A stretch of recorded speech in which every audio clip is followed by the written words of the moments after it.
નમસ્કાર દર્શક મિત્ર, હું છું પૂજા ચતુર્વેદી અને તમે જોઈ રહ્યા છો જંબુસર ન્યૂઝ ચેનલ ના ડિજિટલ પ્લેટફોર્મમાં આપનું હાર્દિક સ્વાગત છે। આજના મુખ્ય સમાચાર। અયુબભાઈ હેમતભાઈ મહિરા। શું સમસ્યા છે અહીંયા? અમારી સમસ્યા એ છે કે અમારા રસ્તો મેન રસ્તો છે। આ મેન રસ્તાની અંદર 60 ગામની પબ્લિક જાય આવે છે। સ્કૂલને જવા માટે અમારા બાળકો બહારના ગામડાને પબ્લિકના બાળકો આ રસ્તે રહીને જાય છે। હવે ગંદકીનો સામ્રાજ્ય જેટલું બધું છે કે આખા આમોદની અંદર વાટાની અંદર ગંદકી એટલી છે। બીજું કે આ બધી ગટર ઉભરેલી છે। અમારા અહીંયા આગળ કોઈ આવતા જ નથી ગટરો સાફ કરવા માટે। આ વાંદરાનો બી માર એટલો છે, ચોરીનો ઉપદ્રવ બી એટલો છે કે લાઇટની બી સુવિધાઓ નથી, વાયરિંગની સુવિધાઓ નથી, કોઈ પાણીની સુવિધાઓ નથી। પાણી છોડે તરત ગટરો લાઈન ઉભરી જાય। આ બબ્બે કતન જાતની અમારે તકલીફ છે। અમારા આખા ભડિયાના બાળકો બધા બીમાર છે। હવે આની આ સમસ્યા અમારે કોને કેવી? 2-3 મહિનાથી અમે આ ફરિયાદ આપીએ પણ કોઈ અમારું ઓપ્શન લેવા તૈયાર નથી। હવે આના માટે કોઈ બી પક્ષનો કર્મચારી કે કોઈ બી મત લેવા આ ફરિયાદમાં આવતા ના। ભટ્ટી ખાલી સુજન ગુલાબભાઈ। શું કહેશો? આ લોકોનું કેવું છે કે 2-3 મહિનાથી આ ગટરો ઉપડાય છે, કોઈ કરતા કોઈ જોવા નથી આવતું, કોઈ બોલતું નથી। જાણે અહીંયા આગળ લોકો જે ચૂંટાઈને આવે છે તે મૂંગા બનીને બેસે છે અને તમાશો જોવે છે। અહીંયા છેલ્લા 3 મહિનાથી આ ફળિયા આ ઇલાકો ફળિયું નહીં, આખા ઇલાકામાં આ પ્રમાણેની પોઝિશન છે। 12 માસ હવે તો 12 માસ કે કોઈ ચાલે, કેમ કે અહીંયા વારંવાર ફરિયાદ કરવા છતાંય કોઈ કામ થતું નથી। બીજું કે જયારે મત હોય ત્યારે એ લોકો આવે છે, અમારી બની જોજો।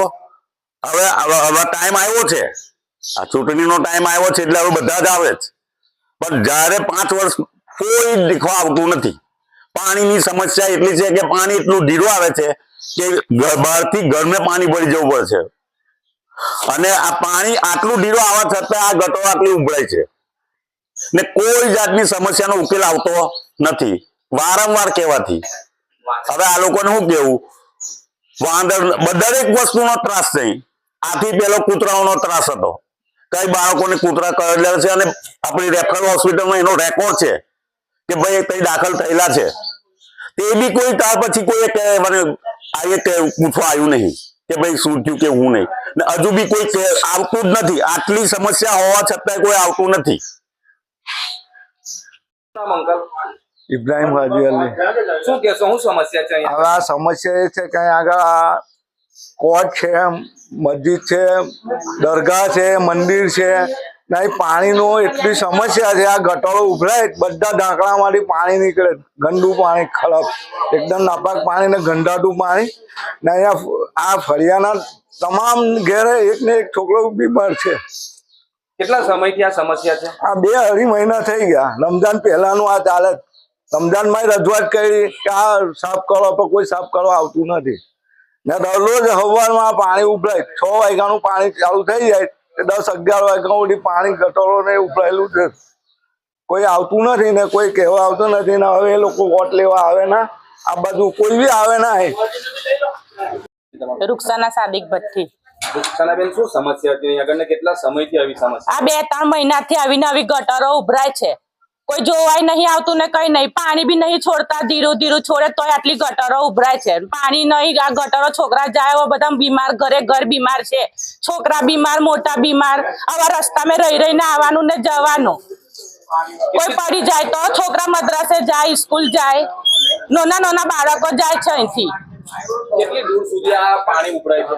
1 કિલોમીટર ઓરી ચકલાથી લઈને ભાઈ મુજસા દાદા દરગાહ સુધી આવીને ગટરો ઉભા, કોઈ જોવાય નહીં આવતું। કેટલી ફરિયાદો આલે તોય કરવા બી નહીં આવતા સબ।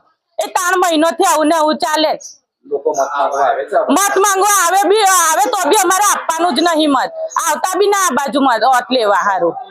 જો તો પછી તમે અમને કોણ જોવે? આવું ગોચવેડામાં જ રહેવાનું। આખી કેટલા થોડીક વાર બનાઈ જાય પછી પાછું ચાલુ જ થઈ જાય।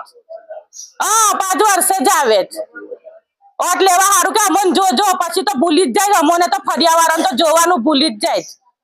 પછી એમની ઘેર જઈએ તો કે અમારે ઘેર તો પેલાની ઘેર જા, પેલા તો જેની જે વોટવા ઉભા રહ્યા હોય એની ઘેર તો જવાનું ને, તે બી કોઈ જોવાના। કેટલા મહિનોથી આવા ગોચવેડામાં રહેવાનું।